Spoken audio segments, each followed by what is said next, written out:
Nous lisons aujourd'hui le dernier chapitre du livre de Ralph Challis intitulé « Le don de parler diverses langues ».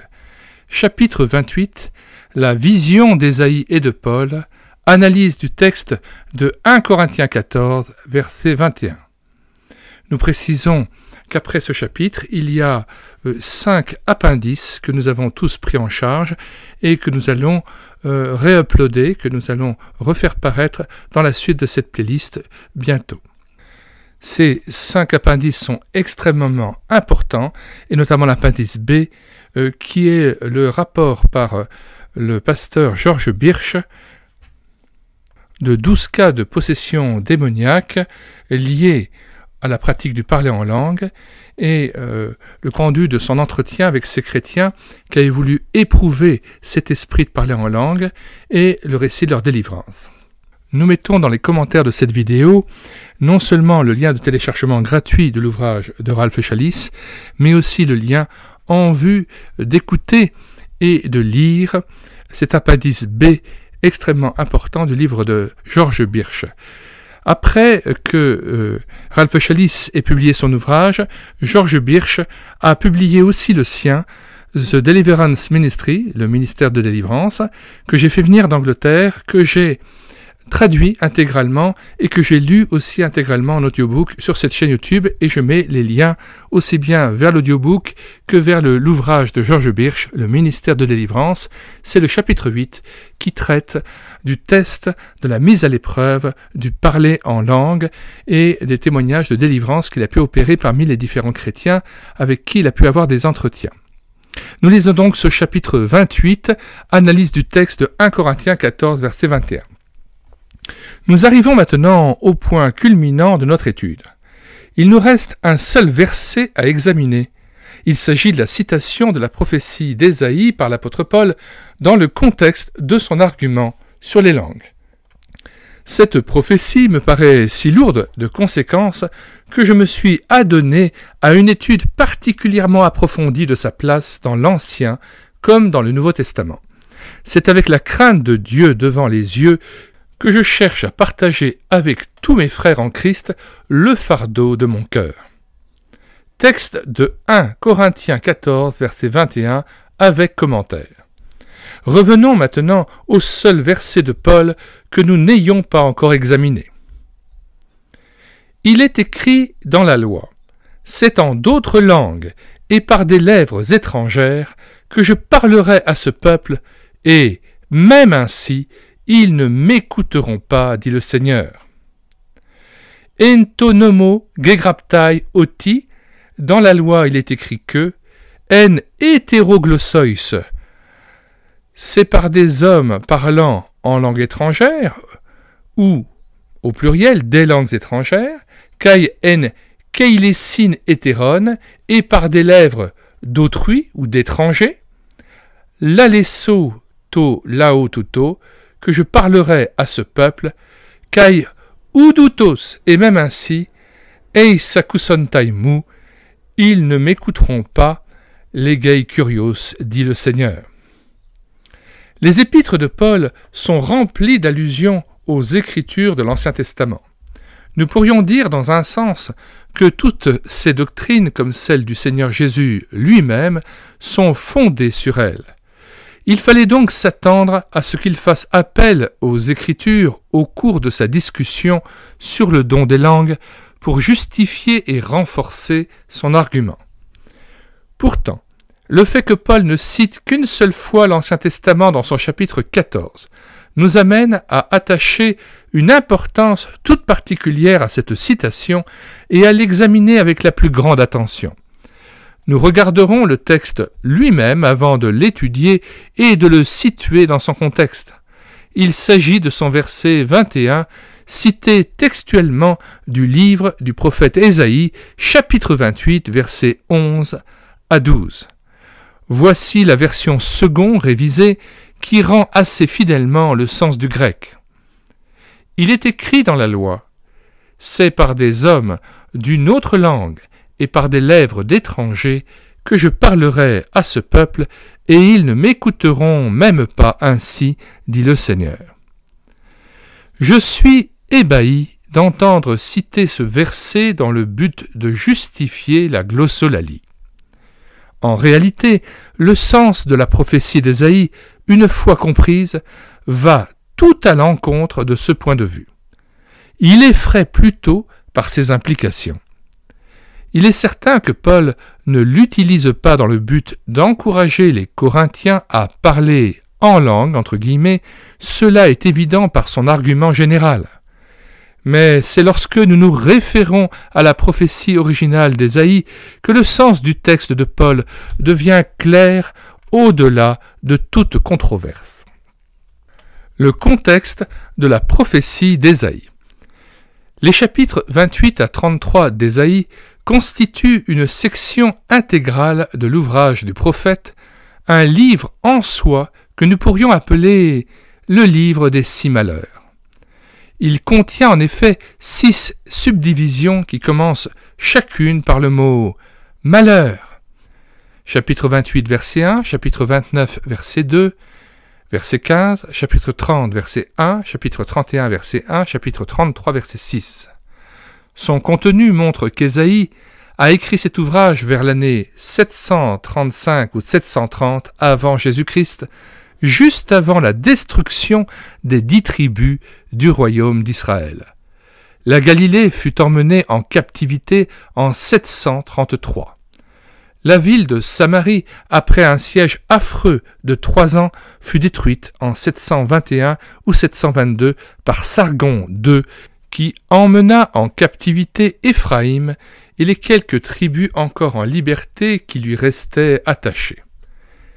Ésaïe, par ses prières, a pu faire épargner la tribu de Juda qui connut néanmoins une invasion par le terrible Sanchérib quelques années plus tard en 701.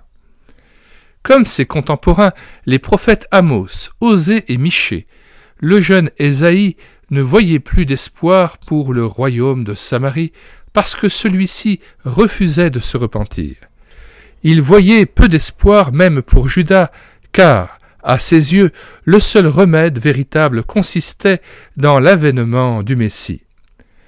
Éphraïm, c'est-à-dire le royaume du Nord, avait péché au point d'éteindre l'esprit. Il ne lui restait que le jugement de Dieu. Effectivement, une dizaine d'années après la prophétie du chapitre 28, versets 11 à 12, celle que Paul cite, le royaume d'Israël fut dévasté, son peuple dispersé parmi les nations, et ses terres occupées par des étrangers qui ne connaissaient pas l'Éternel. C'est donc juste avant cette catastrophe qu'Ésaïe s'écrie. Malheur à la couronne superbe, c'est-à-dire la ville de Samarie, des ivrognes d'Éphraïm. Voici venir un homme fort et puissant, comme un orage de grêle, un ouragan destructeur, c'est-à-dire le roi d'Assyrie. Il la fait tomber, elle sera foulée aux pieds, la couronne superbe des ivrognes d'Éphraïm, vers 1 à 3. Quelques lignes plus loin, Ésaïe condamne même les sacrificateurs et les prophètes qui, trop ivrognes pour rendre la justice, se moquaient de son message qu'il traitait d'infantile et de simpliste, versets 9 à 10, disant de lui « À qui veut-il enseigner la sagesse ? Car c'est règle sur règle, un peu ici, un peu là. » Dieu répond alors à leur raillerie par la bouche d'Ésaïe. Eh bien, c'est par des hommes aux lèvres balbutiantes et au langage barbare que l'Éternel parlera à ce peuple. Note 1, Ésaïe 28, verset 11, version seconde. Que signifie cette prophétie, sinon la destruction du royaume d'Israël ? C'est en effet par un langage barbare, entre guillemets, que Dieu a parlé à ce peuple rebelle et apostat. Il lui a parlé par les armées polyglottes du roi d'Assyrie, recruté de toutes les races de son empire, avec les langues incompréhensibles de ceux qui allaient détruire le pays d'Israël et emmener la population captive. Les langues entre guillemets de cette prophétie sont celles de l'ennemi. Quoi de plus clair ? Dieu aurait voulu épargner son peuple. « Voici le repos, disait-il. Mais, comme l'affirme Ésaïe tout de suite après, ils n'ont point voulu écouter. Donc, pour eux, la parole de l'Éternel sera précepte sur précepte, un peu ici, un peu là, c'est-à-dire un langage infantile, un babillage, afin qu'en marchant il tombe à la renverse et se brise, afin qu'il soit enlacé et pris, versets 13 à 14. Voilà donc le sens de la prophétie d'Ésaïe. Dieu parle en effet à son peuple en langue, mais ces langues n'apportent aucun remède, aucun espoir. Elles sont plutôt le signe précurseur du châtiment ultime de la part de l'Éternel. Cette conclusion est puissamment renforcée par l'étude sérieuse en entier des chapitres 1 à 39 du livre d'Ésaïe. Si nous mettons ces prophéties en parallèle avec le récit historique des rois, note 1, 2 Rois 15, verset 8, jusqu'au chapitre 20, verset 21, et en particulier le chapitre 17, le message du prophète devient terriblement clair face au péché de sa génération. Afin que personne ne s'y méprenne, et pour éliminer toute possibilité d'équivoque quant à la signification des paroles d'Ésaïe, nous allons les examiner maintenant selon le texte original hébreu. Texte hébreu d'Ésaïe 28, verset 11, avec traduction exacte et explication détaillée. Qui bé l'agagei, au pluriel, car par des railleries ou des choses moqueuses, absurdes, ridicules, aberrantes. Nota pour ceux qui connaissent l'hébreu sur la signification du mot hébreu l'agag.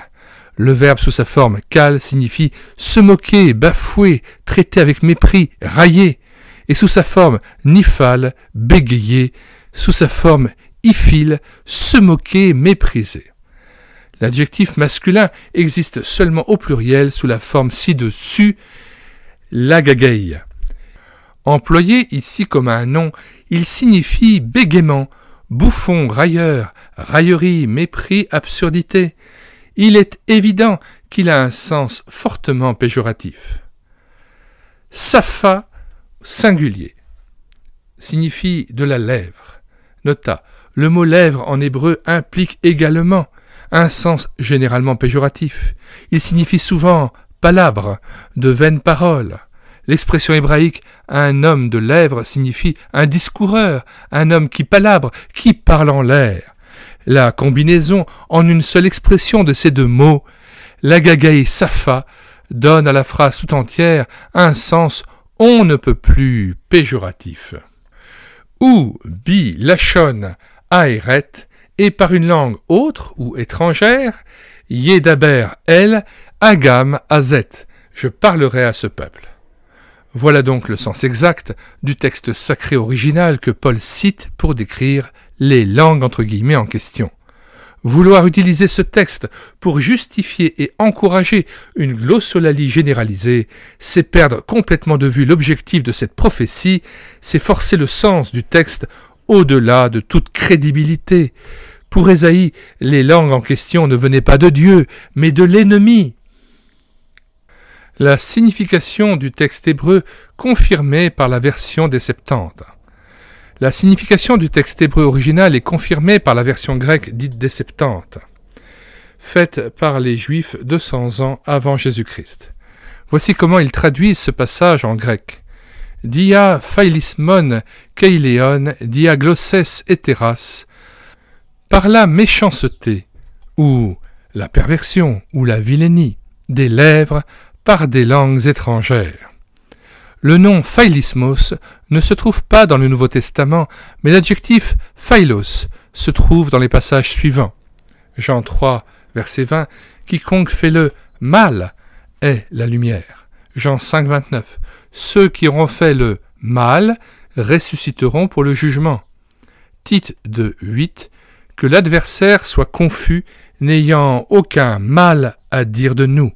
Et Jacques 3, verset 16, charnel, diabolique, un zèle amer et un esprit de dispute, du désordre et toutes sortes de mauvaises actions. Il est évident qu'aux yeux des Juifs eux-mêmes, les langues dont parle Ésaïe étaient à la fois incompréhensibles et mauvaises. Paul se serait-il trompé ? Les conclusions auxquelles je suis parvenu par l'étude de cette citation de Paul m'ont amené à réexaminer son texte avec encore plus d'attention. J'ai constaté alors une anomalie frappante que je n'avais jamais remarquée, une contradiction apparente qui soulevait une grosse difficulté. Car Paul écrit « Il est écrit dans la loi » et pourtant il cite non la loi de Moïse, mais le prophète Ésaïe. Or, tout le monde sait que le livre d'Ésaïe ne fait pas partie de la loi de Moïse. J'ai même examiné toute la documentation possible pour savoir si par hasard les manuscrits anciens se contredisaient sur ce point. Mais non, tous les textes sont identiques, les manuscrits ne contiennent aucune variante, le mot « loi » entre guillemets fait partie intégrante du texte de Paul. Comment l'expliquer ? Comment un juif, érudit comme l'était Paul, pouvait-il commettre une erreur aussi énorme que de confondre la loi avec les prophètes ? La prophétie de Moïse. L'Esprit de Dieu m'a alors rappelé que Moïse, dans la grande prophétie qu'il a incorporée dans sa loi, note 1, Deutéronome chapitre 28, et en particulier les versets 49 à 68. Donc, l'Esprit de Dieu m'a alors rappelé que Moïse, dans la grande prophétie qu'il a incorporée dans sa loi, avait prédit que si Israël persistait dans sa désobéissance, il serait envahi et emmené captif par une nation dont il ne comprendrait pas la langue. Dans ce long et terrible chapitre de Moïse, Dieu prévoit pour Israël, s'il persiste dans la désobéissance, une série de malheurs de plus en plus sévères, dont le dernier serait la dispersion mondiale. Or, tout cela s'est accompli à la lettre. L'Éternel fait partir de loin des extrémités de la terre, écrivait Moïse au verset 49, une nation qui fondra sur toi d'un vol d'aigle. Une nation dont tu n'entendras point la langue, une nation visage farouche et qui n'aura ni respect pour le vieillard, ni pitié pour l'enfant. Moïse prédisait que cette nation détruirait le pays et massacrerait ses habitants. Lire du verset 49 au verset 57.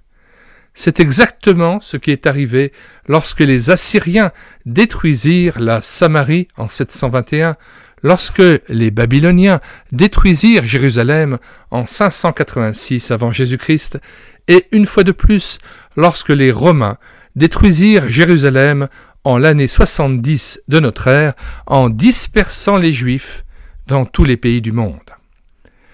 Il est plus qu'évident que le prophète Ésaïe ne fait que relever plusieurs centaines d'années plus tard la prédiction de Moïse de manière à l'appliquer à sa propre génération, dans laquelle il reconnaît tous les signes de l'apostasie. Il comprend qu'Israël doit maintenant faire face au châtiment extrême. Si donc Paul attribue la prophétie d'Ésaïe à la loi de Moïse, il a absolument raison. Ésaïe ne faisait que citer Moïse, comme maintenant Paul cite Ésaïe. Pourtant, il s'agit en somme d'une seule prophétie. Il n'y a aucune contradiction. Cette synthèse des prophéties de Moïse et d'Ésaïe confirme au plus haut degré la signification que je crois discerner dans l'argument de Paul. En attribuant délibérément à Moïse les paroles d'Ésaïe, il met leur signification hors de contestation. La portée de la prédiction de Moïse, comme celle d'Ésaïe, est aussi claire que le plein jour. Il s'ensuit que l'argument de Paul l'est tout autant. Il voit les langues inintelligibles d'Ésaïe 28 comme une menace de la part de Dieu, un signe précurseur et ultime de son jugement sur son peuple incrédule. Le message d'Ésaïe. Ésaïe, comme les autres prophètes, a passé sa vie à appeler les hommes de son époque à la repentance. Il leur reprochait 2 choses. D'abord, d'avoir abandonné la loi de l'Éternel. Ensuite, de n'avoir pas voulu écouter la voix du prophète qui, lui, les rappelait à la loi. Dieu avait parlé depuis longtemps à son peuple Israël par la loi et par les prophètes. Il avait suscité en premier lieu Moïse pour lui donner la loi, la vérité essentielle et fondamentale. Plus tard, parce qu'Israël n'écoutait pas la loi, Dieu avait suscité les prophètes pour leur reprocher leur infidélité et pour les avertir du danger qui les menaçait. Mais lorsque le peuple eut rejeté non seulement la loi, mais aussi les prophètes de Dieu, le seul langage entre guillemets qui restait à Dieu comme moyen d'exprimer sa justice était le châtiment. Le message d'Ésaïe est clair. Dieu parle, il communique son logos, sa parole. Et si l'homme écoute cette parole, il est béni. S'il refuse d'écouter, il s'attire le malheur. Nous pouvons résumer en 3 principes la manière dont Dieu parle à Israël dans l'Ancien Testament. Premièrement, Dieu parle d'abord par la loi dans laquelle sont incorporées une promesse de bénédiction et une menace de châtiment selon l'attitude du peuple vis-à-vis de la parole divine. Note 1, Deutéronome chapitre 28, voire aussi Lévitique chapitre 26. Deuxièmement, Dieu parle ensuite par les prophètes. Si le peuple de Dieu refuse d'écouter la loi, Dieu l'appelle à la repentance par la voix du prophète afin de le ramener précisément à sa parole, à sa loi. Note 2, 2 Rois 17, verset 13. Que nous lisons. L'Éternel fit avertir Israël et Juda par tous ses prophètes, par tous les voyants, et leur dit « Revenez de vos mauvaises voies et observez mes commandements et mes ordonnances, en suivant entièrement la loi que j'ai prescrite à vos pères et que je vous ai envoyée par mes serviteurs, les prophètes. » Retour au texte. Troisièmement, Dieu parle finalement par le châtiment. Si le peuple non seulement méprise la loi, mais refuse également d'écouter les avertissements du prophète, Dieu lui parle alors par l'épée de sa bouche. Note 1, Apocalypse 2, verset 16. Autrement dit, il lui parle, entre guillemets, en langue. Il met à exécution les menaces contenues dans les prédictions de Moïse et que tous les prophètes avaient répétées. Le cœur endurci, l'oreille sourde, étant insensible aux avertissements de Dieu, le peuple n'entend plus qu'une voix confuse, un langage incompréhensible. Au moment où il ne s'y attend pas, il est surpris par le châtiment, atteint à l'improviste par le jugement depuis longtemps annoncé, alors qu'il est maintenant trop tard pour se repentir. Au lieu d'évangéliser les nations avec la parole de Dieu, il est lui-même évangélisé entre guillemets par les nations, par un ennemi terrible qui lui parle en langue barbare entre guillemets. Ni Ésaïe ni Jérémie, que je commente un peu plus loin, n'omettent ce détail fort significatif de la prophétie de Moïse, que l'arrivée du jour de la colère de Dieu serait annoncée par les langues incompréhensibles des puissances ennemies. Pour Ésaïe, comme pour Jérémie, comme pour Moïse lui-même, ces langues inintelligibles sont l'avertissement solennel de Dieu que ses compassions sont épuisées. Dieu parle encore, certes, mais la parole, entre guillemets, devient insaisissable, elle est inintelligible pour le peuple incrédule. Elle devient le signe irrévocable de son jugement. Ce sont les langues des puissances ténébreuses qui vont exterminer le faux témoignage d'une génération méchante et adultère.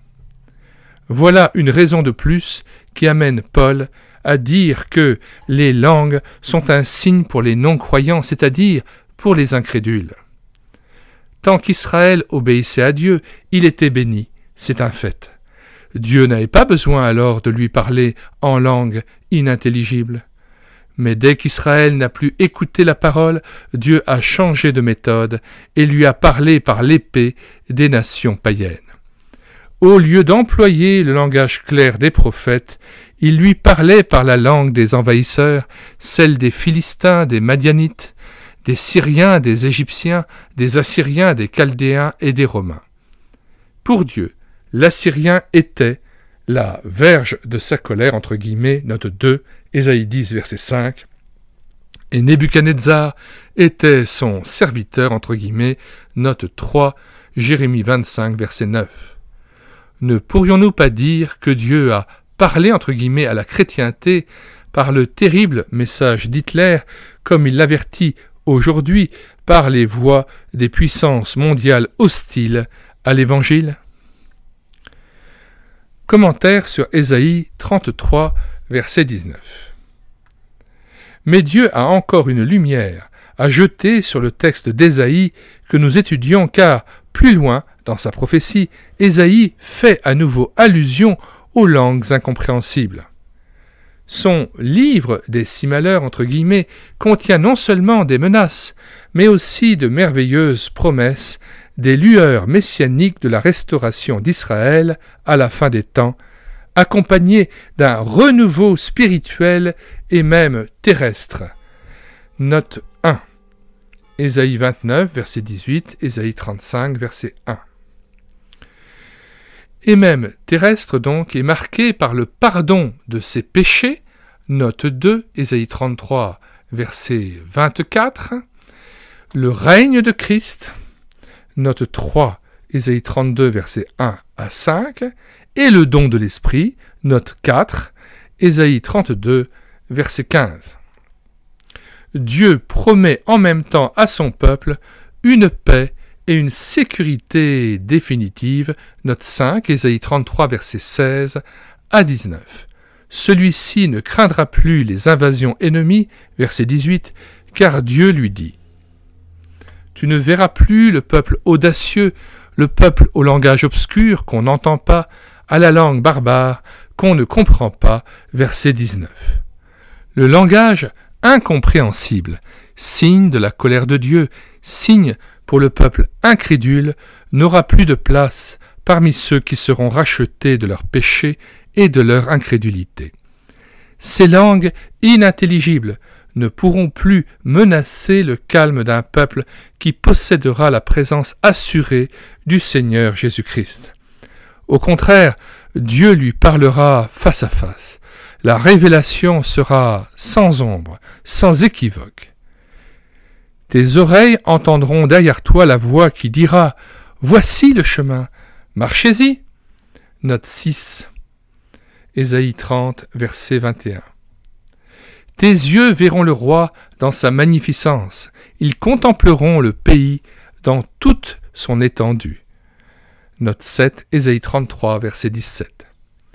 Pour un peuple soumis à des invasions cruelles et à la captivité, la promesse de ne plus entendre ces langues incompréhensibles était synonyme de paix, de joie, de bénédiction divine. Commentaire sur Jérémie 5, verset 15. Une centaine d'années après la prophétie d'Ésaïe, alors que les 10 tribus d'Israël étaient depuis longtemps en captivité et leur pays déserté, Jérémie, encore très jeune, s'est levé pour condamner l'incrédulité et l'apostasie du petit royaume de Juda. Il a prédit une invasion par un destructeur des nations, entre guillemets, chapitre 4, versets 6 à 7, un vent brûlant, entre guillemets, versets 11 à 13. Il dit « Je ferai venir de loin une nation contre vous, dit l'Éternel. C'est une nation forte, c'est une nation ancienne, une nation dont tu ne connais pas la langue et dont tu ne comprendras point les paroles. Son carquois est comme un sépulcre ouvert, elle dévorera ta moisson et ton pain, elle dévorera tes fils et tes filles. » Note 8, Jérémie 5, versets 15 à 17. De la même manière qu'Ésaïe avait appliqué la prophétie de Moïse à l'invasion par les armées assyriennes de son époque qui ont détruit le royaume d'Israël, ainsi Jérémie, à son tour, applique ce même avertissement solennel de la loi au peuple de Juda de sa génération en prédisant sa destruction par les armées cruelles des Chaldéens venus de Babylone. Pour Jérémie, comme pour Ésaïe, comme pour Moïse lui-même, les langues étrangères entre guillemets ou barbares entre guillemets étaient celles de l'ennemi, le signe de la colère de Dieu contre son peuple désobéissant. La prophétie de Jésus-Christ. Le mardi, avant sa mort, le Seigneur Jésus fut définitivement rejeté par les chefs d'Israël. Note 1, Matthieu 23, versets 38-39, Matthieu 26, versets 1 à 5. Et c'est ce soir-là, sur le mont des Oliviers, qu'il prononça son grand discours eschatologique, note 2, Matthieu chapitre 24 à 25, Luc chapitre 21. L'ancienne prédiction de Moïse, que les prophètes avaient relevée génération après génération jusqu'à l'époque de Daniel, redevint actuelle dans la bouche du Fils de Dieu lorsqu'il annonça une fois de plus la destruction de Jérusalem, non seulement celle de l'an 70 de notre ère, note 3, Luc 21 versets 20 à 24, mais aussi celle de la fin des temps, note 4, Matthieu 24 versets 15 à 22. C'était l'avertissement le plus solennel que Dieu eût jamais adressé au peuple juif. Effectivement, les armées romaines, dont les légionnaires étaient recrutés parmi tous les groupes linguistiques alors connus, détruisirent et la ville et le sanctuaire de Dieu à Jérusalem, emmenant le peuple captif de manière à le disperser dans tous les pays du monde. Il est évident que l'étude sérieuse de la prophétie citée par Paul dans 1 Corinthiens 14, verset 21 ne fait rien pour confirmer les interprétations trop faciles propagées par notre génération.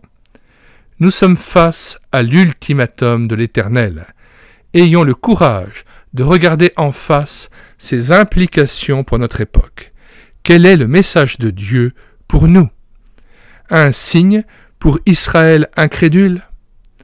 Il est vrai que dans le livre des Actes, comme dans l'Ancien Testament, les langues sont un signe spécialement adressé au peuple d'Israël.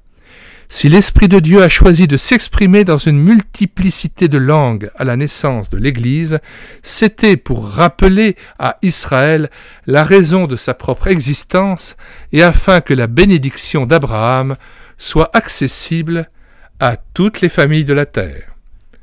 Israël, à l'époque des apôtres, n'a pas voulu reconnaître l'étendue de la largesse de Dieu. Ses chefs, comme le peuple dans son ensemble, refusèrent de croire que l'Esprit de Dieu pouvait être accordé à d'autres nations que la leur.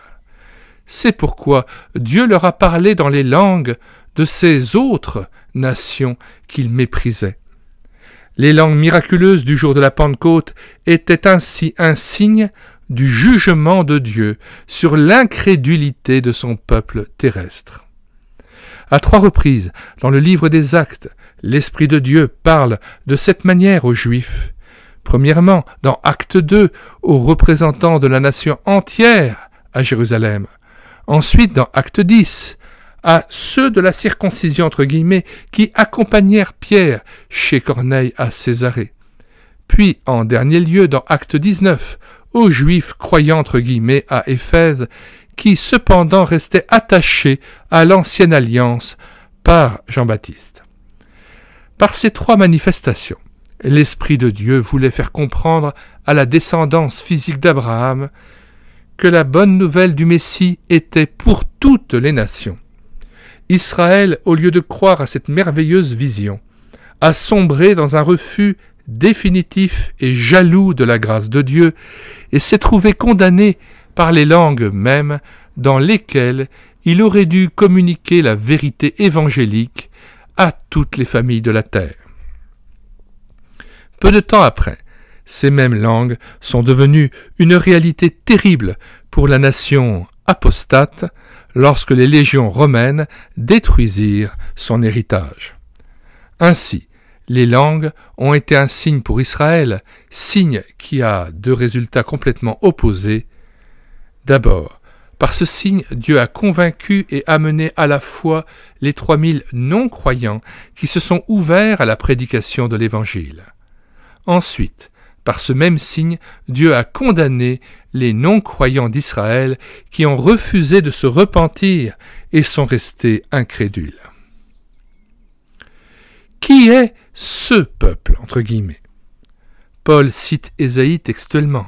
« C'est par des lèvres d'étrangers que je parlerai à ce peuple. » Il est évident que pour Ésaïe, comme pour Moïse, ce peuple, entre guillemets, signifiait Israël dans son apostasie. Il est tout aussi certain que le Seigneur Jésus, comme Paul et les autres apôtres, tous israélites, interprétaient cette prophétie de la même manière. Je comprends donc l'argument avancé par quelques-uns de mes frères en Christ, selon lequel l'expression « ce peuple » s'applique uniquement à Israël.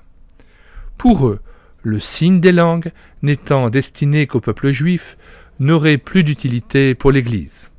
Ils pensent que le don des langues a cessé à partir de la mort des apôtres et de la destruction de Jérusalem en l'an 70 de notre ère.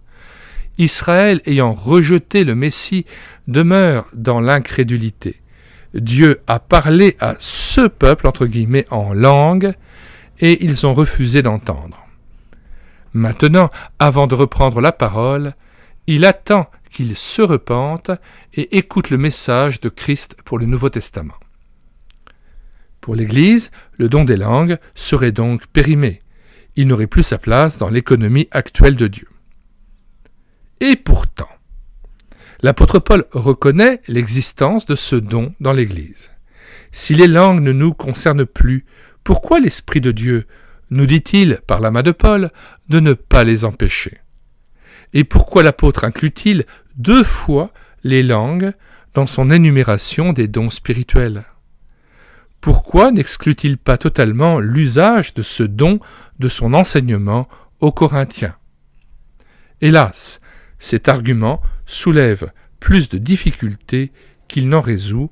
Note 1, voir également mon commentaire sur 1 Corinthiens 13, versets 8 à 12. Paul affirme dans cette même épître aux Corinthiens que les désastres sont arrivés à Israël pour nous servir d'exemple, et que ces choses ont été écrites pour notre instruction.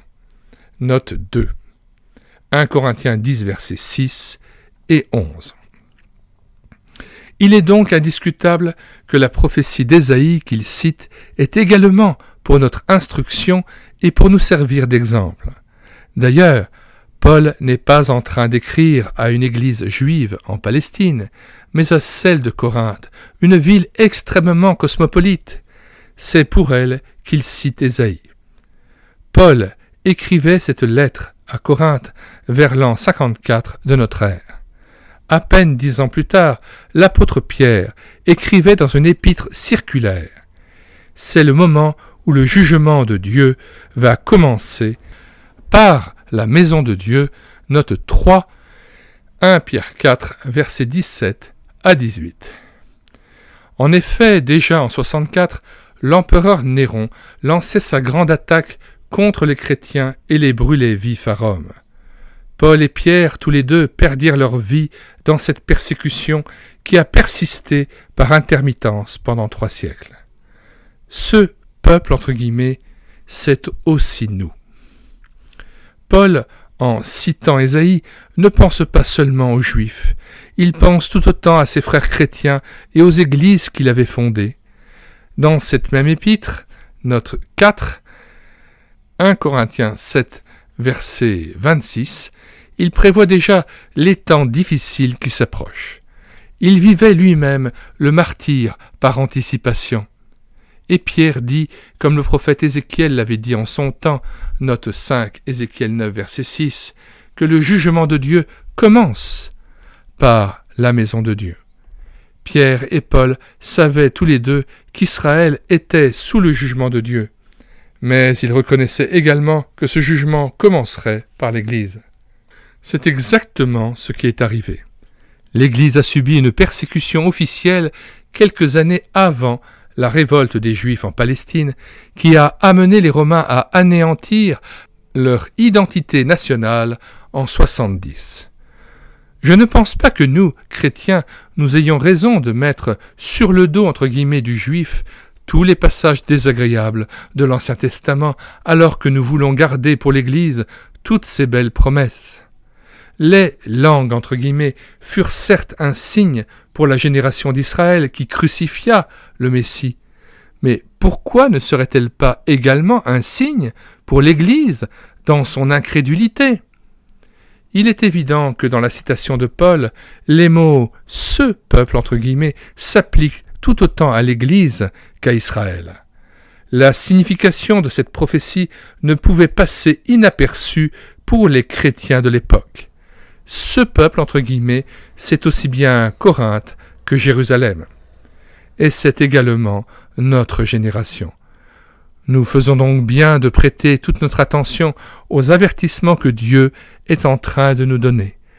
Aujourd'hui, nous voyons toutes les nations, y compris Israël dans son apostasie, presque mûres pour le grand jour de la colère de Dieu. Combien plus proche alors doit être le jugement de l'Église? Mon fils, ne méprise pas le châtiment du Seigneur. Note 1, Hébreux 12, verset 6. Une prophétie pour aujourd'hui. Ce message de Dieu est aussi actuel pour nous à la fin du XXe siècle qu'il l'était du temps d'Ésaïe et de l'apôtre Paul. Que Dieu nous donne le courage d'y faire face. Premièrement, comme il a parlé autrefois par Moïse, Dieu a parlé tout à nouveau en Christ par le Nouveau Testament. Tant que l'Église prend au sérieux cette parole divine et la met en pratique, Dieu la bénit. Deuxièmement, pourtant, l'Église a souvent été infidèle au Nouveau Testament. C'est pourquoi Dieu suscite, quand il les trouve, des hommes avec un message prophétique dont la tâche essentielle consiste à remettre en vigueur l'autorité de la parole de Dieu, et en particulier celle du Nouveau Testament. Au cours des générations, Dieu a réveillé l'Église par des hommes d'un courage et d'une intégrité remarquables, comme Wycliffe, Huss et tant d'autres, qui ont remis l'Église de leur époque face au Nouveau Testament. Pour beaucoup, cette vocation leur a coûté la vie. Troisièmement, si l'Église n'écoute pas les avertissements de Dieu, si elle méprise sa parole et persiste dans son infidélité, Dieu lui parle alors par le seul moyen qui lui reste. Il châtie celui qu'il aime. Note 1. Hébreux 12, verset 6 et Apocalypse 3, verset 19. Christ combat les pécheurs dans l'Église avec l'épée de sa bouche. Note 2, Apocalypse 2, verset 16.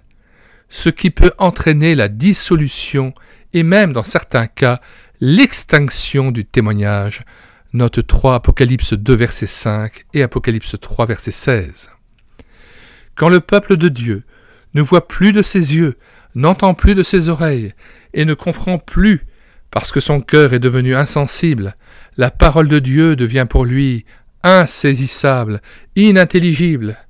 Parce qu'il n'écoute plus les prophètes, Dieu lui parle en langue, entre guillemets, par la bouche de ses ennemis. Les langues inintelligibles sont alors le signe de la colère de Dieu, un signe pour un peuple incrédule. Elles annoncent le jugement de Dieu sur l'Église infidèle. C'est assez effrayant. Pourquoi le Saint-Esprit a-t-il choisi précisément ce passage de l'Écriture pour illustrer et renforcer l'argument de l'apôtre? Sa pensée est parfaitement claire. Il se sert du texte d'Ésaïe pour appuyer l'avertissement du verset précédent où Paul ordonne aux croyants de Corinthe de se débarrasser de leur puérilité afin de devenir spirituellement adultes et ne plus jouer aux chrétiens, entre guillemets, verset 20. La sévérité de Dieu. Note 4, Romains 11, verset 22. Ah, me dira un brave chrétien, là, vraiment, vous y allez trop fort. Notre Dieu est un Dieu de grâce. Il ne punit pas l'Église. À cette parole irréfléchie, je réponds. Frère, vous n'avez jamais lu l'histoire de l'Église? Vous n'avez même pas fait attention aux avertissements que Christ lui-même nous donne? N'a-t-il pas dit, par son serviteur Jean, qu'il ôterait le chandelier d'Éphèse de sa place, qu'il combattrait les faux docteurs de Pergame avec l'épée de sa bouche, qu'il enverrait une grande tribulation à Thyatire, qu'il viendrait sur Sardes comme un voleur, qu'il vomirait la Odyssée de sa bouche? L'apôtre Paul n'a-t-il pas livré des soi-disant chrétiens à Satan pour qu'ils apprennent à ne pas blasphémer? À partir du IVe siècle, l'Église de Christ a commencé à perdre de vue ces trois grands trésors. La parole de Dieu a été obscurcie par les traditions humaines, la face du Fils de Dieu a été obscurcie par le culte d'une foule d'autres « médiateurs » entre guillemets, la communion directe avec Dieu par le Saint-Esprit a été obscurcie par l'intervention d'une hiérarchie humaine. C'est à cette époque-là que Dieu a commencé à parler à la chrétienté par les invasions barbares venant d'Europe centrale qui ont brisé l'Empire romain occidental. Il est tout de même étrange que la plupart de ces barbares, eux aussi, s'appelaient déjà chrétiens alors qu'ils suivaient l'hérésie d'Arius qui niait la divinité de Christ. Ah, si seulement l'Église avait pris à cœur cet avertissement de la part de Dieu. Mais au contraire, elle a progressé dans l'erreur. L'ancien paganisme s'est installé de plus en plus profondément dans les mœurs chrétiennes, au point que les lieux de culte se remplissaient de statues, alors que Dieu appelle cela de l'idolâtrie. Note 1, Lévitique 26, verset 1, que nous citons. Vous ne vous ferez point d'idole.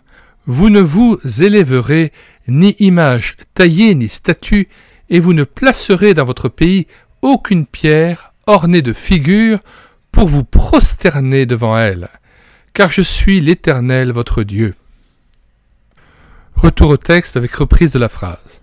L'ancien paganisme s'est installé de plus en plus profondément dans les mœurs chrétiennes, au point que les lieux de culte se remplissaient de statues, alors que Dieu appelle cela de l'idolâtrie et qu'il exige que nous l'adorions en esprit et en vérité. Note 2, Jean 4, versets 23-24. Face à cette apostasie, Dieu a de nouveau parlé à l'Église par l'épée de sa bouche, entre guillemets. Cette fois-ci, le châtiment a été infiniment plus sévère. Dieu a permis à nouveau qu'une nation au visage farouche et à la langue incompréhensible se précipite sur la chrétienté. L'islam, armé d'une caricature des trois grandes vérités que l'Église avait perdues, a rayé de la terre, en une génération ou deux, la moitié du monde chrétien. Venez un instant, mon frère, voyager avec moi. En partant de Casablanca, traversons Alger, Tunis, Le Caire, Damas, Téhéran jusqu'en Inde et en Asie centrale. Tout cela était autrefois terre chrétienne. En Afrique du Nord, pas une seule église ne fut épargnée. Il n'en est resté que les pierres, les ruines, témoins du fait que Christ a en vérité combattu un christianisme tiède avec l'épée de sa bouche. Traversons les contrées où Paul fondait ses premières églises. Entendez-vous la voix du muezzin turc qui a remplacé celle du prédicateur de l'Évangile? Comment? Dieu ne punit pas. Christ ne parle plus à son Église avec l'épée de sa bouche. Mais lisez les Écritures, regardez autour de vous, interrogez-vous sur ce qui s'est passé ces dernières années en Russie, en Chine, en Indochine, en Ouganda, au Tchad. Mes frères, c'est le moment de nous mettre à genoux ensemble pour confesser le péché de l'Église entière, notre péché, en demandant à Dieu de nous éclairer, de nous parler en direct, entre guillemets, en langue vraiment claire et intelligible, par sa pure parole, par le Nouveau Testament, par la voix du vrai prophète, avant de nous trouver pris dans un piège inextricable face à une porte définitivement fermée. Aujourd'hui, l'Église de Christ est confondue devant toutes sortes de voix proclamant au nom de Christ de véritables blasphèmes. Une théologie qui nie la divinité de Christ et l'autorité de la Bible, de fausses sectes qui nous devancent à chaque porte, un humanisme marxiste qui pénètre les milieux intellectuels chrétiens, des superstitions païennes blanchies par une terminologie biblique, une fausse unité qui veut nous réunir tous sur des bases foncièrement contraires au Nouveau Testament. Tout cela dans le sein même du christianisme, alors que, du dehors, nous sommes menacés par de nouvelles puissances mondiales qui veulent chacune nous assimiler à leur idéologie et nous extirper de la face de la terre. Dieu parle à son Église par les caricatures des vérités qu'elle a laissées en oubli. Pourtant, peu de chrétiens semblent se rendre compte à présent de ce qui leur arrive. L'intelligence spirituelle de beaucoup est comme aveuglée, leur vision est obscurcie par un voile d'incompréhension qui les laisse insensibles aux avertissements de Dieu. Je suis convaincu que, parmi d'autres facteurs, l'endoctrinement constant de la télévision y est pour beaucoup. Un homme qui la regarde chaque jour ne peut s'empêcher d'avoir une optique conforme à celle du public en général, ou plutôt de ceux qui manipulent le public. Comment un homme peut-il garder l'optique de Dieu s'il ne passe pas plus de temps à écouter sa voix qu'il n'en passe à écouter les voix du monde? Nous en entendons déjà assez à longueur de journée au travail ou au lycée. Pourquoi nous en laisser imprégner à fond, impuissants, dans notre fauteuil? N'est-il pas vrai que Dieu nous avertit aujourd'hui? Le prophète Ézéchiel rappela à sa génération les 4 châtiments terribles de Dieu. Note 1. Ézéchiel 14, verset 21. Nous lisons le texte. « Oui, ainsi parle le Seigneur l'Éternel. Quoique j'envoie contre Jérusalem mes 4 châtiments terribles, l'épée, la famine, les bêtes féroces et la peste, pour en exterminer les hommes et les bêtes. » Verset 22. « Il y aura néanmoins un reste qui échappera, qui en sortira des fils et des filles. Voici, ils arriveront auprès de vous, vous verrez leur conduite et leur action, et vous vous consolerez du malheur que je fais venir sur Jérusalem, de tout ce que je fais venir sur elle. » Verset 23. Ils vous consoleront quand vous verrez leur conduite et leur action, et vous reconnaîtrez que ce n'est pas sans raison que je fais tout ce que je lui fais, dit le Seigneur l'Éternel. Retour au texte. Nous reprenons la phrase. Le prophète Ézéchiel rappela à sa génération les 4 châtiments terribles de Dieu, qui sont tout aussi actuels pour nous que pour les hommes de son époque. Les bêtes sauvages, entre parenthèses, les faux prophètes qui dispersent le troupeau de Dieu. La famine, ignorance générale de la parole de Dieu. La peste, ravage incontrôlable du péché. L'épée, le peuple de Dieu livré aux puissances ennemies. Heureux le peuple qui comprend à temps ce que l'Esprit dit aux églises. Mais s'il ne prend pas au sérieux l'enseignement biblique sur les signes des temps, qui l'éclairera? N'est-il pas vrai que, de nos jours, ces 4 fléaux fondent déjà sur le peuple de Dieu? Où allons-nous donc? Jusqu'à quand Dieu persistera-t-il à nous avertir? Les châtiments dont Moïse avait menacé un Israël apostat deviennent actuels pour nous dès que nous en faisons une application spirituelle à l'Église. Lisons Deutéronome, chapitre 28, verset 20. « Le trouble, au milieu de toutes les entreprises. Verset 21. La peste, le péché qui ronge. Verset 22. Le dessèchement, la vie spirituelle qui s'évapore. Verset 23.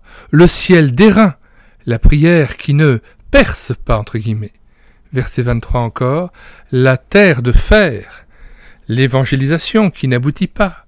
Verset 25. L'Éternel te fera battre par tes ennemis. L'Église recule et cède du terrain au lieu de s'étendre. Verset 28-29. L'aveuglement, l'égarement d'esprit, tu n'auras pas de succès, tu seras tous les jours opprimé. Incertitude doctrinale, confusion des idées, impuissance devant les attaques sataniques. Verset 32. Tes fils et tes filles seront livrés à un autre peuple. Pris par le monde, égarés par les sectes les plus étranges, hélas, c'est peut-être le châtiment le plus terrible de tous. Verset 35. L'Éternel te frappera au genou. Plus envie de prier. Verset 37. Tu deviendras un sujet de sarcasme, notre témoignage n'est plus pris au sérieux. Verset 38. Une grande activité, peu de résultats. Or, c'est immédiatement après cette liste affreuse de châtiments qui nous touche de trop près que Dieu parle d'une invasion terrible par la nation au visage farouche et au langage inintelligible, versets 49 à 50 et jusqu'au verset 57. Ne s'agit-il pas de Satan et de ses puissances?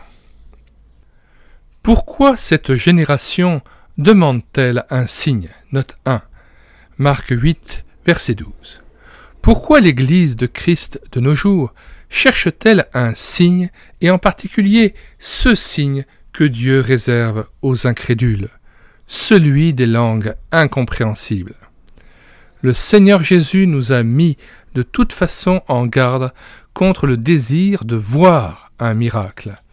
Note 2, Jean 2, versets 18 à 25, Jean 4, verset 48, Jean 6, verset 30 et Jean 12, verset 37. Le Seigneur Jésus nous a mis de toute façon en garde contre le désir de voir un miracle, contre la recherche d'un signe venant du ciel. Note 3, Matthieu 12, versets 38 à 39. Cela ne signifie pas qu'il ne fait pas de miracle, ou qu'il ne donne pas de signe, mais c'est plutôt que nous avons tort de rechercher ces choses au lieu de rechercher la face de Dieu lui-même et sa parole. À la loi et au témoignage, s'écrie Ésaïe, si l'on ne parle pas ainsi, il n'y aura point d'aurore pour le peuple. Ésaïe 8, verset 20, voire aussi le verset 19 que nous lisons. Si l'on vous dit, consultez ceux qui évoquent les morts et ceux qui prédisent l'avenir, qui poussent des sifflements et des soupirs, répondez, un peuple ne consultera-t-il pas son Dieu? S'adressera-t-il aux morts en faveur des vivants? À la loi et au témoignage, si l'on ne parle pas ainsi, il n'y aura point d'aurore pour le peuple. Il sera errant dans le pays, accablé et affamé. Et quand il aura faim, il s'irritera, maudira son roi et son Dieu, il tournera les yeux en haut. Puis il regardera vers la terre, et voici, il n'y aura que détresse, obscurité et de sombres angoisses. Il sera repoussé dans d'épaisses ténèbres. Retour au texte. Comment expliquer cette recherche si passionnée dans notre monde chrétien d'une expression inintelligible, d'une expérience irrationnelle? Si, en fait, il est vrai que Dieu a choisi de nous parler aujourd'hui d'une façon incompréhensible, comment ne pas y voir un signe précurseur ou même le signe ultime du jour de sa colère, de son proche châtiment? N'oublions pas que le jugement de Dieu va commencer par la maison de Dieu, 1 Pierre 4, verset 17. Certes, les nations elles-mêmes vont récolter le fruit amer de leur refus de l'Évangile. Mais nous, chrétiens, nous serons certainement persécutés premièrement par les nations, ce qui est déjà le cas pour nos frères de la moitié du monde. Note 1. Matthieu 24, verset 9, Marc 13, verset 13, Luc 21, verset 12 à 19.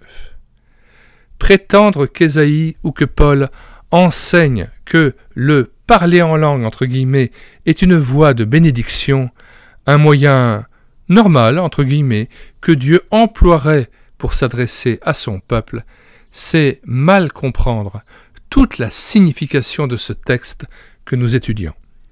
Je suis inquiet, plus qu'inquiet, devant le déséquilibre spirituel de notre génération. Pourquoi cet accent excessif sur un parler en langue incompréhensible aux dépens, c'est si souvent le cas, d'une connaissance approfondie de la parole de Dieu? Je crains que le jugement de Dieu ne soit très proche et que nous n'allions tout autour de nous, semble l'indiquer, au-devant de la plus grande persécution de l'histoire. S'il ne s'agissait que de ce seul signe, je n'oserais pas lui attribuer un sens eschatologique, c'est-à-dire lié à la fin des temps. Mais il est accompagné d'une multitude de signes que les prophéties de la Bible prévoient pour les temps de la fin et qui s'accomplissent sous nos yeux. Signes parmi les nations, signes dans l'Église, signes en Israël, signes dans la nature et même dans les cieux. Il faut vraiment être aveugle pour ne pas discerner les temps dans lesquels nous vivons. Quand vous verrez ces choses arriver, disait Jésus dans Luc, il précise quand ces choses commenceront à arriver. Sachez que le Fils de l'homme est proche à la porte. Note 2, Marc 13, verset 29. Quand nous ajoutons à la multiplicité des signes indiscutables de notre époque, celui dont nous parlent Moïse, Ésaïe, Jérémie et Paul, le signe entre guillemets des langues incompréhensibles pour un peuple de Dieu devenu insensible à sa voix dans les Écritures, comment ne pas le reconnaître comme un avertissement de Dieu, un dernier signe avant le jugement? Notre Seigneur nous a prévenus. Alors, a-t-il dit, en parlant des signes, dans les nations qui caractérisent notre siècle, on vous livrera au tourment, et vous serez haïs de toutes les nations à cause de mon nom. Note 3, Matthieu 24, verset 9. Lorsque je regarde l'Église de Jésus-Christ, elle-même préoccupée, malgré les 1000 dangers qui surgissent autour d'elle et au milieu d'elle, par des questions qui ne peuvent que la détourner de son vrai objectif ou la désunir, et qui n'apportent aucune réponse aux défis idéologiques de notre siècle, je m'interroge sérieusement. Ces langues, entre guillemets, seraient-elles donc un dernier avertissement de la part de Dieu avant la catastrophe? Seraient-elles en fait les langues de nos ennemis, de ces puissances ténébreuses qui veulent à tout prix détruire le témoignage de Christ? Quelle pensée affreuse! Je n'avance pas cette idée en tant qu'affirmation, je pose simplement la question. C'est à nous tous, c'est à l'Église de Christ tout entière d'y répondre. Mais je crains d'avoir raison. Une chose est hors de doute. Dieu nous avertit, il nous appelle à la repentance. Pourquoi nous, occidentaux, au milieu de notre confort, de notre sécurité, avec tous nos moyens spirituels et matériels, condamnés par nos divisions, nos controverses et notre mondanité, pourquoi échapperions-nous à la persécution que nos frères connaissent ailleurs? D'année en année, les avertissements de Dieu se multiplient. C'est la chrétienté qui a déclenché les 2 guerres mondiales de notre XXe siècle. Depuis, elle est de plus en plus isolée du reste du monde par la perte de ses vastes empires et par le fait que les ressources indispensables de l'énergie dont dépend son économie sont passées entre les mains d'un tiers-monde très incertain et même hostile. Dieu nous parle de la manière la plus sévère par les sectes hérétiques. Elles confondent le témoignage de la vraie Église aux yeux d'un monde incrédule qui la tourne en dérision.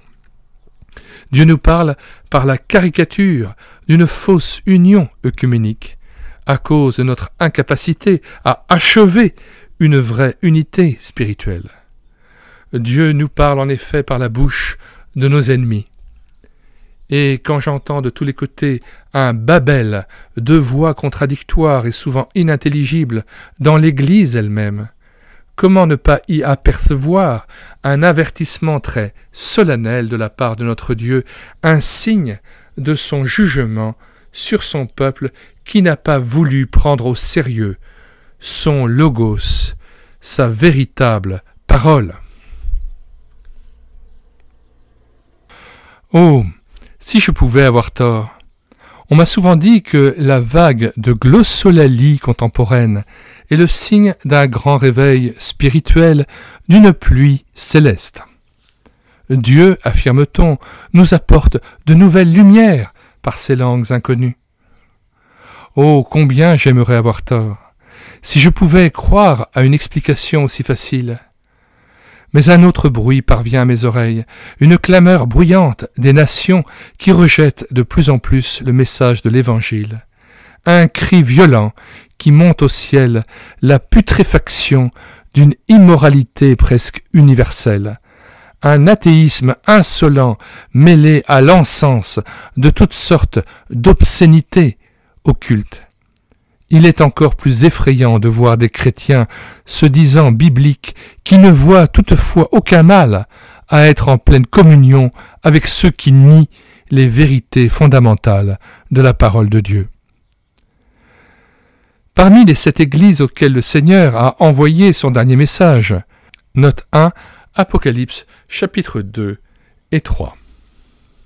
Il n'y en a que 2, celles de Smyrne et de Philadelphie, qui ne s'attire aucun reproche, aucune condamnation. Smyrne, l'église persécutée, et Philadelphie, l'église de l'amour fraternel qui est prête à affronter la porte ouverte de la mission de l'évangélisation mondiale.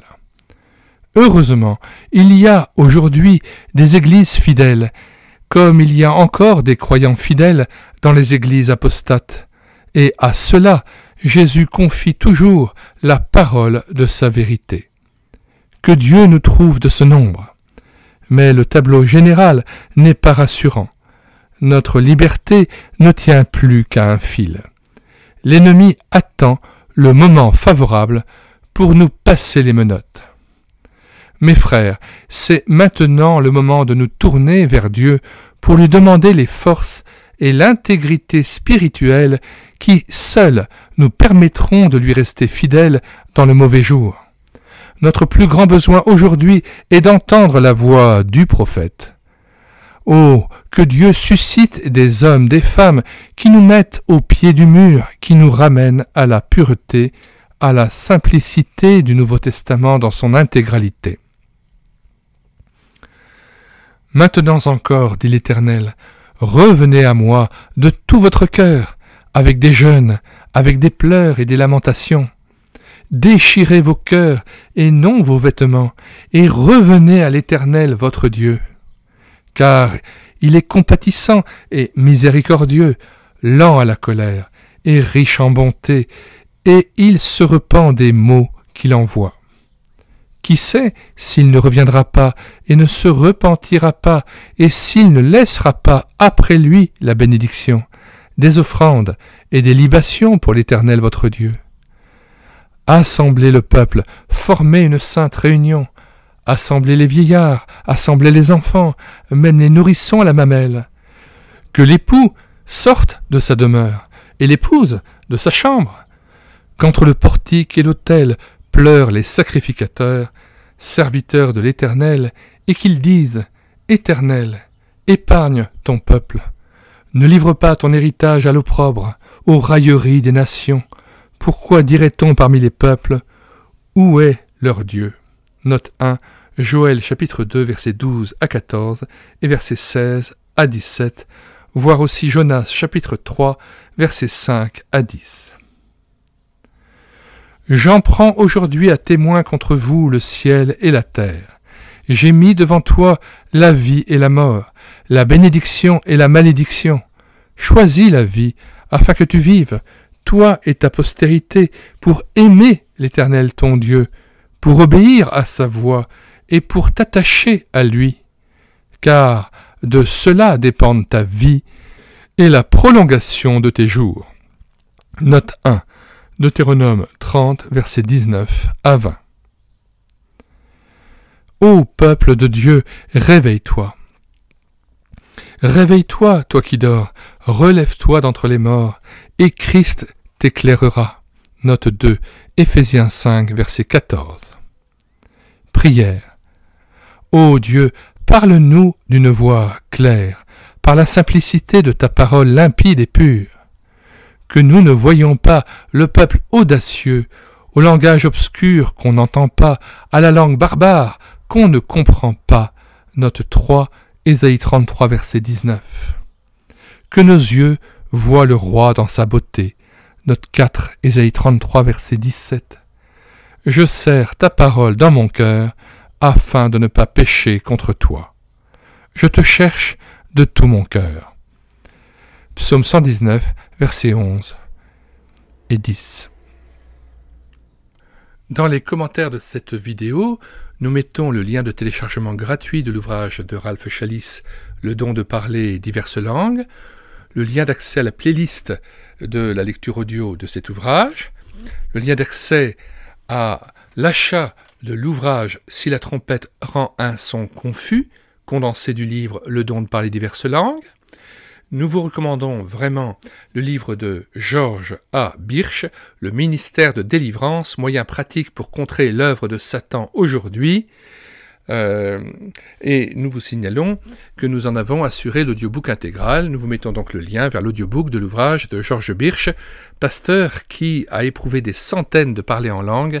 À chaque fois qu'il a éprouvé l'esprit de langue par lequel un chrétien s'exprimait en langue, il s'est avéré qu'il s'agissait de puissances démoniaques dont il a pu délivrer ces chrétiens qui avaient été pris dans les filets du charismatisme ou du pentecôtisme.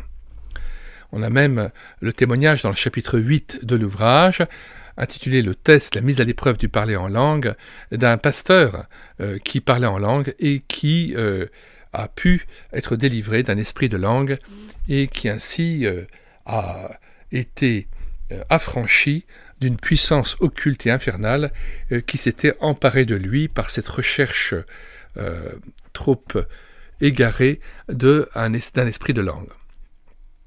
Et puis bien sûr, nous vous mettons le lien vers l'appendice B de cet ouvrage de Ralph Challis, Le don de parler diverses langues, intitulé « Quelques cas authentiques de langue démoniaque discernés par George Birch, ancien missionnaire testé, éprouvé les esprits de langue ». Nous vous mettons aussi bien le lien vers le texte que vers l'audiobook de ce passage de George Birch, ami de Ralph Challis. Et dans cet appendice B, eh bien, Ralph Challis lui laisse la parole et le témoignage des expériences qu'il a pu vivre lors de cures d'âme et de séances d'entretien avec des chrétiens, au cours desquels eh bien, il a pu affranchir des chrétiens affligés de cet esprit de langue et il a pu chasser les démons qui les avaient envahis et s'étaient emparés d'eux. Un ouvrage fort précieux aussi, celui de G.H. Lang, Les origines du parler en langue, et cet ouvrage s'intitule « D'où viennent ces langues ?» Eh bien, nous vous mettons le lien de cet ouvrage, le lien aussi vers l'audiobook de cet ouvrage que nous avons entièrement pris en charge sur cette chaîne YouTube et l'écouter sa parole, l'ouvrage de Fernand Legrand, Tout savoir sur le parler en langue. Nous vous mettons le lien vers le téléchargement gratuit de cet ouvrage. Nous vous mettons aussi l'ouvrage en anglais comme en français, et ainsi que le lien vers l'audiobook de l'ouvrage que nous avons entièrement pris en charge afin de lutter encore contre cet esprit de langue qui est tellement pernicieux, qui est vraiment une invasion démoniaque dans les églises contemporaines et qui vient semer comme un cancer dans le corps de Christ. Nous vous mettons le lien vers 2 playlists que nous avons développées dans la perspective de cette lutte contre ces hérésies. Charismatisme ou christianisme, 63 vidéos et présentations d'ouvrages contre le renouveau charismatique et les dangers du parler en langue. 2e playlist vers laquelle nous vous aiguillons en vous en communiquant le lien. Pentecôtisme ou christianisme, faux Saint-Esprit, faux Jésus, faux évangile. Enfin, nous vous recommandons d'acheter l'ouvrage à la Maison de la Bible occultisme ou christianisme, mais nous avons pris en charge intégralement l'audiobook de cet ouvrage. Et enfin, nous avons sauvé de l'oubli l'ouvrage de H.E. Alexander ou Hugues-Édouard Alexander, Pentecôtisme ou christianisme. Il n'est pas à vendre à la Maison de la Bible. Nous l'avons numérisé, nous l'avons mis à votre disposition sur le site internet médiathèque-chrétienne.fr. Nous vous en donnons le lien, ainsi que le lien de l'audiobook de cet ouvrage que nous avons pris en charge aussi. L'ouvrage aussi de Kurt Korsch, Le conflit des langues. Nous allons lire maintenant donc toute une série de textes vous mettant en garde sur les faux prophètes et les esprits séducteurs qui se présentent sous une apparence apparemment avantageuse. Et nous commençons bien sûr par le passage de 1 Jean 4, versets 1 à 6, l'ordre donné par Dieu, par la bouche de l'apôtre Jean, de tester tout esprit et de ne pas y faire confiance. Tout esprit qui confesse Jésus-Christ venu en chair est de Dieu, tout esprit qui ne confesse pas Jésus-Christ venu en chair n'est pas de Dieu, c'est celui de l'Antéchrist. Et donc je vous ai dit qu'à chaque fois qu'un serviteur de Dieu a testé l'esprit de langue pendant que quelqu'un se mettait à parler en langue, à chaque fois l'esprit a refusé de confesser Jésus-Christ venu en chair. Il faut que la personne se mette à parler en langue, qu'elle soit d'accord d'être testée, et qu'à ce moment-là, le pasteur ou le chrétien interroge l'esprit par lequel la personne parle en langue et lui pose la question « Esprit de parler en langue, confesses-tu Jésus-Christ venu en chair ?»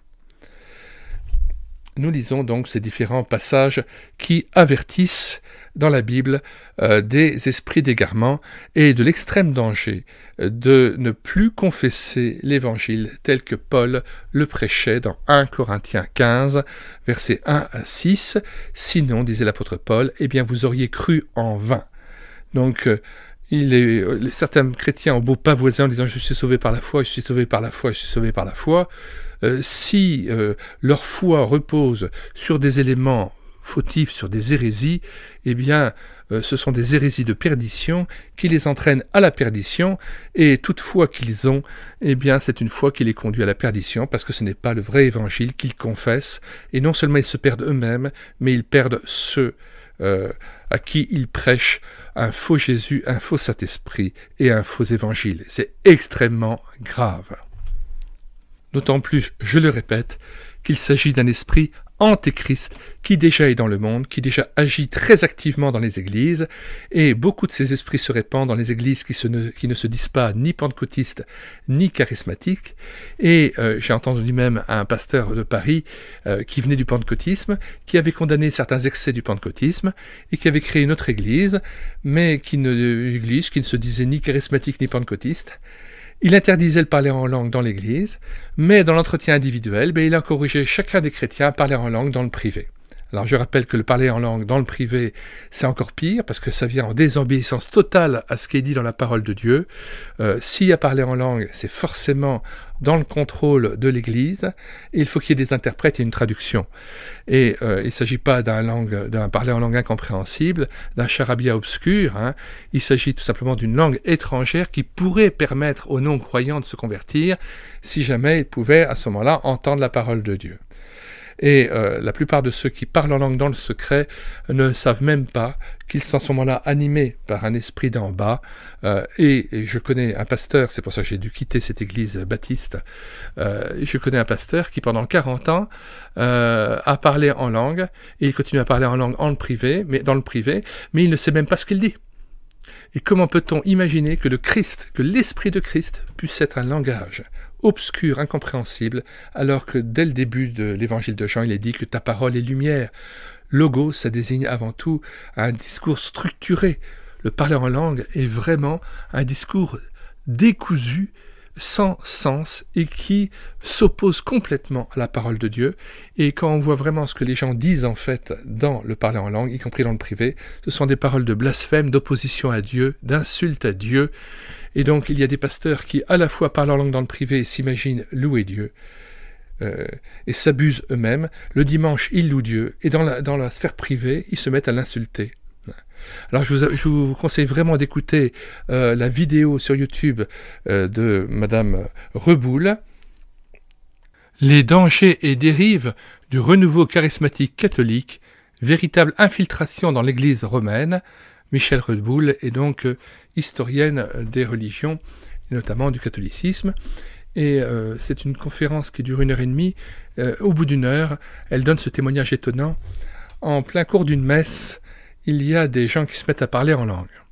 Et par le plus grand des hasards, il y a des Indonésiens qui sont là et qui entendent curieusement et comprennent le langage dans lequel ces gens qui sont venus parler et prier en langue s'expriment.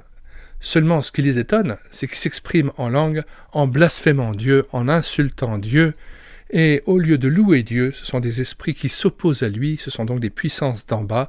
C'est donc une invasion démoniaque qui a déferlé dans l'Église, aussi bien catholique que protestante ou évangélique, et donc c'est pour ça que je mets toute ma force dans la dénonciation de ces esprits de langue qui sont véritablement des esprits qui séduisent, qui font aussi, hélas, des miracles, ce sont des faux prodiges, et donc c'est très important que l'Église veille et qu'il y ait des veillants qui puissent avertir les frères et sœurs en Christ de l'extrême danger de l'invasion démoniaque de ces esprits de langue. Pour ceux qui nous rejoindraient en cours d'audiobook, nous mettons dans les commentaires de cette vidéo le lien de téléchargement de cet ouvrage de Ralph Chalice, Le don de parler diverses langues, ainsi que le lien vers la playlist de cet audiobook, afin que tout un chacun puisse s'y prendre dans l'ordre pour commencer l'audiobook par le début. Il m'a semblé qu'il était très important de prendre en charge cet ouvrage, aussi bien par une réédition numérique.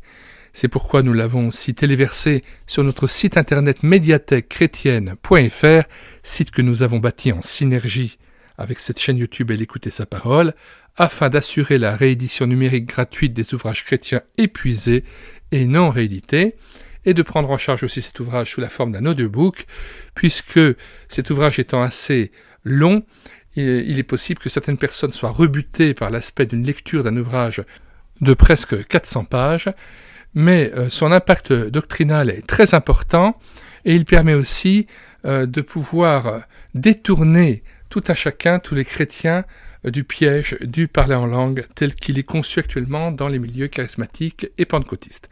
C'est pourquoi nous mettons en plus dans les commentaires de cette vidéo un très grand nombre de liens vers des playlists, notamment la playlist Pentecôtisme ou Christianisme, Charismatisme ou Christianisme, et bien d'autres playlists encore d'ouvrages dont j'ai assuré l'audiobook, ou le lien vers des ouvrages que vous pouvez télécharger et qui traitent notamment de la question du parler en langue.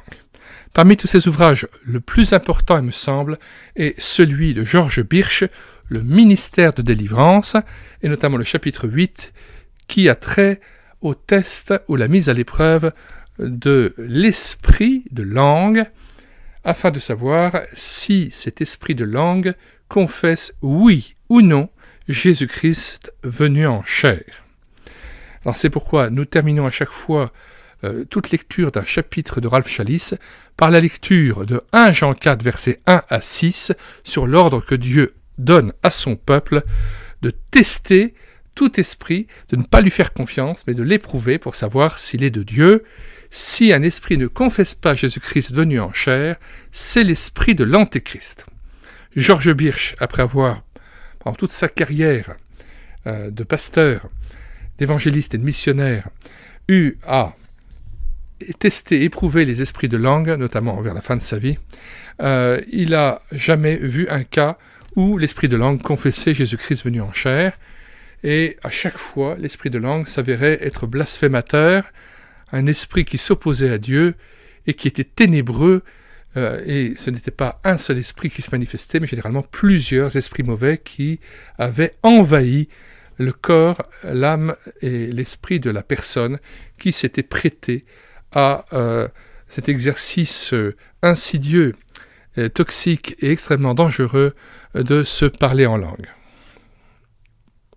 1 Jean 4, versets 1 à 6. Bien-aimés, n'ajoutez pas foi à tout esprit. On voit que c'est un ordre.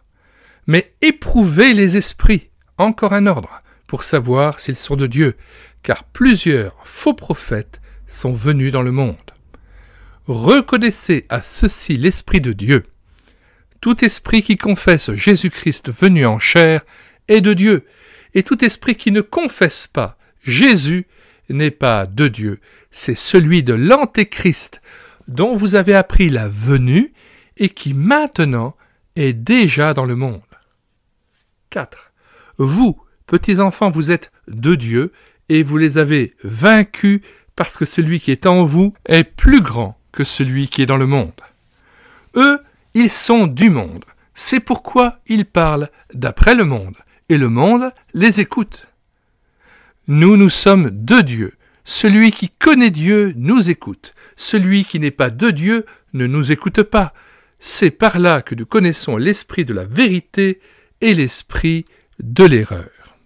Nous lisons d'autres textes très importants, Galates 1, versets 6 à 9 inclus. « Je m'étonne que vous vous détourniez si promptement de celui qui vous a appelé par la grâce de Christ pour passer à un autre évangile. Non pas qu'il y ait un autre évangile, mais il y a des gens qui vous troublent et qui veulent renverser l'évangile de Christ. Mais quand nous-mêmes, quand un ange du ciel annoncerait un autre évangile que celui que nous vous avons prêché, qu'il soit anathème. Nous l'avons dit précédemment, et je le répète à cette heure, si quelqu'un vous annonce un autre évangile que celui que vous avez reçu, qu'il soit anathème. 1 Corinthiens 15, versets 1 à 6. Je vous rappelle, frères, l'évangile que je vous ai annoncé, que vous avez reçu, dans lequel vous avez persévéré et par lequel vous êtes sauvés, si vous le retenez tel que je vous l'ai annoncé, autrement vous auriez cru en vain. Je vous ai enseigné avant tout, comme je l'avais aussi reçu, que Christ est mort pour nos péchés, selon les Écritures, qu'il a été enseveli et qu'il est ressuscité le 3e jour, selon les Écritures, et qu'il est apparu à Céphas, puis aux 12. Ensuite, il est apparu à plus de 500 frères à la fois, dont la plupart sont encore vivants et dont quelques-uns sont morts. 2 Corinthiens 11, versets 3 à 4. Toutefois, de même que le serpent séduisit Ève par sa ruse, je crains que vos pensées ne se corrompent et ne se détournent de la simplicité à l'égard de Christ.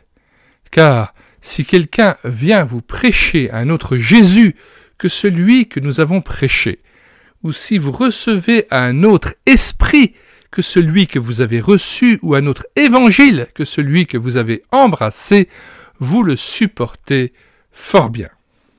Et enfin, 2 Corinthiens 11, verset 13, « Ces hommes-là sont de faux apôtres, des ouvriers trompeurs déguisés en apôtres de Christ. Et cela n'est pas étonnant, puisque Satan lui-même se déguise en ange de lumière. Il n'est donc pas étrange que ces ministres aussi se déguisent en ministres de justice. Leur fin sera selon leur œuvre. » Chapitre 7, versets 21 à 23. « Ceux qui me disent « Seigneur, Seigneur » n'entreront pas tous dans le royaume des cieux, mais celui-là seul qui fait la volonté de mon Père qui est dans les cieux. Plusieurs me diront en ce jour-là, « Seigneur, Seigneur, n'avons-nous pas prophétisé par ton nom? N'avons-nous pas chassé des démons par ton nom? Et n'avons-nous pas fait beaucoup de miracles par ton nom? » Alors je leur dirai ouvertement, « Je ne vous ai jamais connu, retirez-vous de moi, vous qui commettez l'iniquité. » Grande est la responsabilité des faux prophètes qui auront égaré par millions des jeunes chrétiens à peine sortis de leur péché et du monde pour les amener à un faux esprit, à un faux Jésus, à un faux évangile de la prospérité, à un évangile charismatique ou pentecôtiste, en leur faisant recevoir non pas l'Esprit Saint, mais un esprit antichrist, un esprit qui s'oppose à Dieu, qui blasphème Dieu, et qui les conduisent à mener un culte en secret chez eux, avec à parler en langue qu'ils ne connaissent même pas, qui est ténébreux, qui n'est pas intelligible, et qui est tout à fait le contraire, à l'opposé de la lumière de la parole de Dieu, qui elle est intelligible, compréhensible, claire. Et on a ainsi le spectacle désolant et ô combien affligeant d'une Église de Jésus-Christ, qui n'est plus animée par la foi et l'Évangile tel que Paul l'annonçait dans 1 Corinthiens verset 15.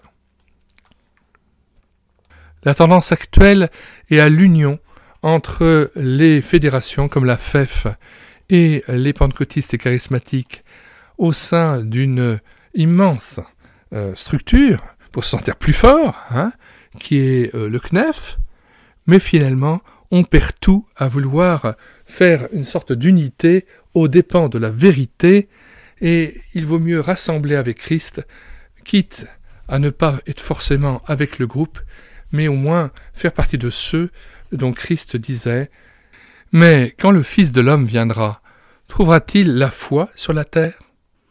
Eh bien, prions Dieu pour que le Seigneur nous garde dans cette foi simple qui plaît au Seigneur Jésus, cet attachement inspiré par la simplicité de l'évangile de Jésus-Christ, que Jésus-Christ et son Esprit Saint nous gardent afin qu'on ne s'éloigne pas de sa parole, qu'on ne rajoute pas à sa parole et qu'on n'en retranche rien.